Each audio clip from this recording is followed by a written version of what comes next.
hear that? That is the sound the snow makes when the temperature is really low. I think this morning it's... Oh, am I even camera ready? This morning the temperature is definitely in the -20 range. Why am I going for a bike ride? Well...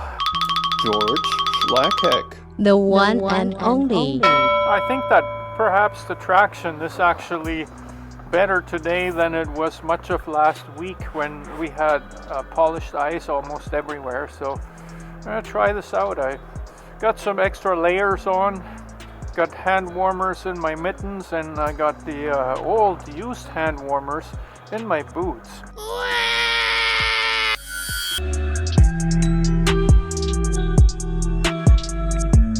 Yeah, as I predicted earlier, traction is actually quite good compared to what we've had. If you have studded tires on your bike, you're good to go.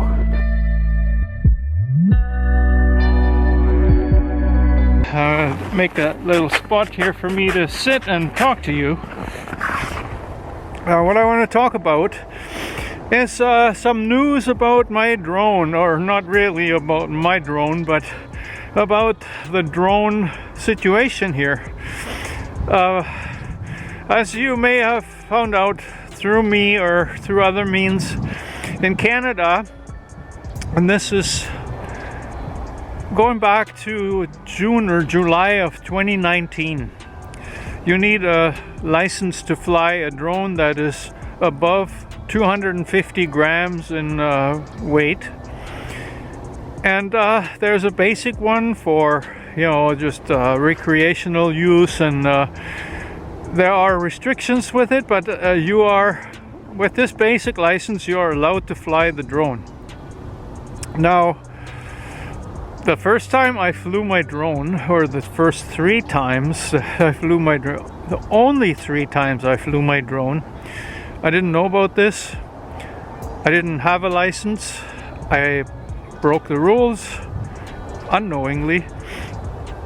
But now, knowing that you need the license, I went online this morning, paid $10 to the government of Canada, and I passed my test for the basic drone operations. So yeah, you're looking at a licensed drone pilot, or remote operated aircraft, RO something. See, I'm bad. I'm really bad. I don't know how many points I got right. You have 35 questions. 65% you need to answer correctly. And since that, according to my calculation in my head, is about 23 questions. That is all you need to do, is answer 23 questions correctly. I think most people will be able to do that, and I think the purpose of this exam is perhaps to weed out those who will not bother with it, or I don't want to use the word dumb, but you weed out certain people that just don't want to comply with anything. And I can understand why the government doesn't want those flying any drones. So there you go. That's just the update. I could show you the certificate once I get back home, but now I gotta do some riding here.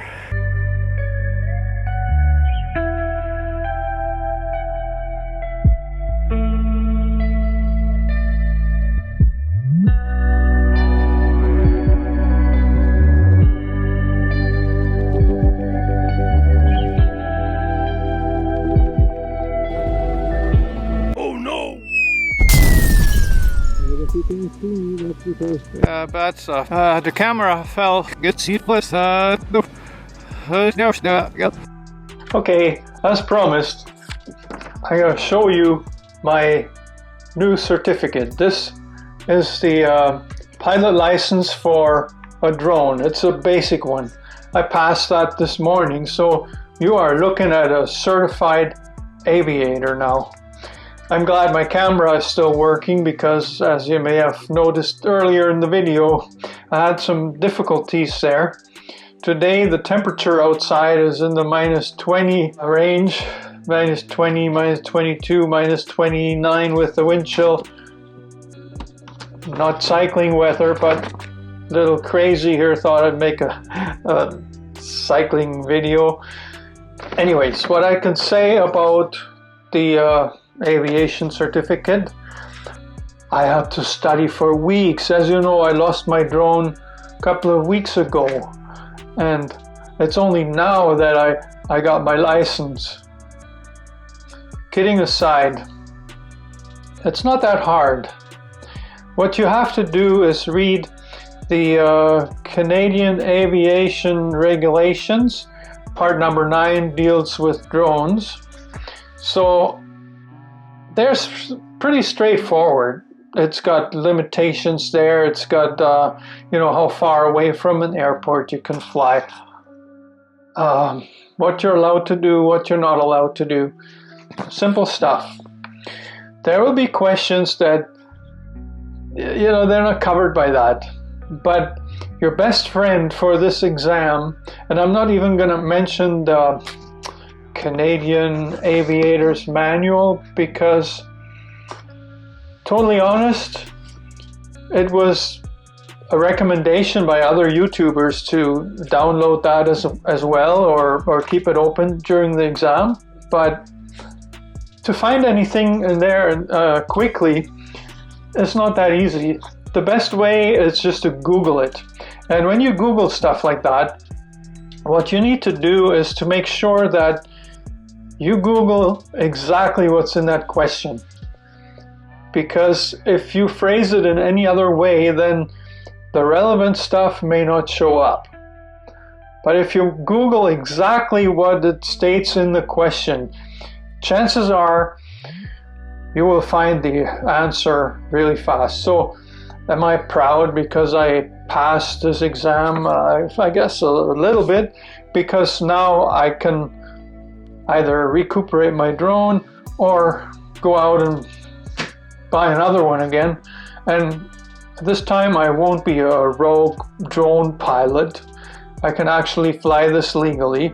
There are other requirements. I'm supposed to keep a flight log with me, the instruction manual. It's a bit of a hassle, but I can understand why it's done like that. It is to keep away the idiots, really. Bluntly put, if you're a complete idiot, you're probably not going to go through the trouble of getting this license, so they thereby eliminate you from flying a drone. No nutcases flying up along the skyscrapers, filming people inside, or what have you, I mean, some of the stuff sounds like fun, but you have to respect people's privacy, you have to respect people's safety, and that's what this is for. Understandable. It's only good for 2 years. You won't see me flying a drone before at least the spring when the weather is decent. Because what I learned is that when my hands are cold and the drone isn't connected to the app or something like that, but it's still flying and I'm controlling it, my tendency is to, why bother? I could see what it's doing, I'm not gonna fly too far.